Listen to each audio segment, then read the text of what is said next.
This is a CBS News special report. I'm Gail King with John Dickerson and Bianca Goladriga here in New York. We're about to get an update on the rescue and recovery operations after a deadly duck boat accident near Branson, Missouri. Released the death toll to 13 this morning, with 4 more passengers still missing. They've just approached the microphone. The tour boat sank in Table Rock Lake last night during a severe thunderstorm. 2 more victims were recovered after daybreak. Table Rock Lake is just outside Branson, the well-known tourist area in southern Missouri. Let's go right to Branson right now to hear from Missouri Governor Mike Parson and the Stone County Sheriff. Bodies last night. Missouri Highway Patrol dive team is going back in the water this morning to try to recover the 4 that we still have missing.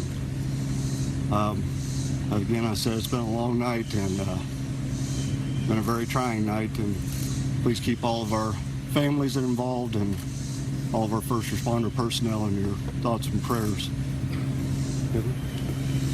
Thank you very much. First of all, I want for all Missourians to know our thoughts and prayers are with the families and the victims in this tragic event that's occurred down here. Needless to say, it's the things that have occurred in the last 24 hours are heartfelt.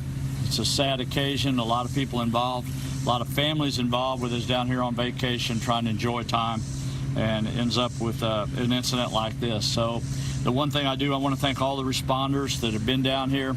I want to thank the sheriff. I want to thank the city of Branson. I want to thank the Missouri State Highway Patrol, their dive team who's still out in the water and will continue to be out in the water, and all the other resources. I know the Coast Guard's here. There's multiple agencies have come together to try to help with this tragic event, to bring some sort of conclusion to it.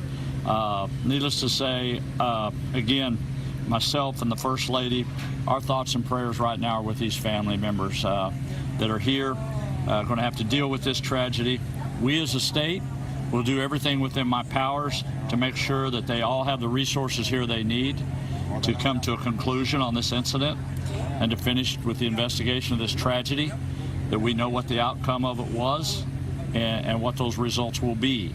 But right now, our main focus, all of us should be, and across this country, should be our thoughts and our prayers should be with the members that have been involved, the family members that are out there, the family members that are in the hospital, and for the families to get here safely, to be reunited with some of their members that are here.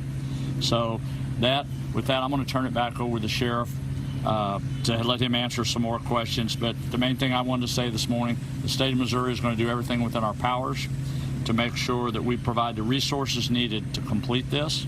And 2, that I ask for all Missourians for their thoughts and their prayers for the families and victims of this incident. Thank you. I also wanted to thank Hersham Family Properties and the Branson Bell. They have been over backwards helping us here, along with the Chateau. We've had an outpouring of love and support from all over the country, and we appreciate that. I'll dispel any rumors that the Hersham Family Properties does not own the ducks. I know I've seen that on some media outlets, but they do not own the ducks, so we can dispel that rumor right now. I will take a few questions. Sheriff, you've been talking with them. You said that they've been cooperating. Do you have any idea of the cause yet? Again, it's too early in the investigation. The Coast Guard is here investigating. NTSB will also have they'll be helping NTSB in an investigation. That will be up to them to decide. Sheriff, this was a very large storm system that came from the north, Hickory, Dade County, into Greene County, and down to Taney and Stone. Do you know whether the captain and staff checked the forecast before setting out on the lake? I do not have any idea. Sheriff, were 2 of the owners the survivors? I'm sorry? Were 2 of the owners the survivors? Owners? Yes, 2 of the owners, the operators. They were not owners. There was a captain and a driver that was on the boat. Are they survivors? The captain did survive. Did the driver not survive? No, ma'am. What can you tell us about the victims? As far as age range. right now, we're We're still working with families and making... That's the latest from Branson, Missouri.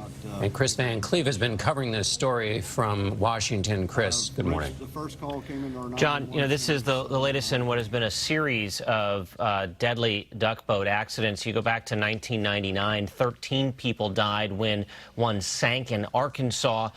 More recently, of course, you think to 2015 and that deadly crash of a duck boat when it collided with a bus on a bridge in Seattle. You had several fatalities there. 5 people killed there. 2010, a stalled duck boat collided with a freighter on the Delaware River in Pennsylvania. That killed 2 people. Boston in 2017 actually increased their safety oversight and regulations around duck boats after 2 accidents on land resulted in fatalities in 2016. These boats were designed back in World War II to transport troops on land and on water, and then they have been modified over the years to be tourist vehicles. One of the criticism of them is the driver sits 10 to 12 feet off the bow, so there's a lot of visibility issues. Of course, the NTSB is still en route, so that'll be the next step in all of this. John? And Chris, it's just heartbreaking. We heard from the CEO this morning, still so many unanswered questions, 4 still missing. We will keep you posted, and as you heard, 13 people are dead, and 4 still missing on that boat tragedy. Coverage will continue throughout the day on your local news station, the CBS station, and our 24-hour streaming network, CBSN. Watch it at cbsnews.com. There will also be a complete wrap-up tonight on the CBS Evening News. Many of you will now return to CBS this morning. This has been a CBS News special report. I'm John Dickerson with Gail King and Bianna Goladriga, CBS News, New York. For news 24 hours a day, go to cbsnews.com.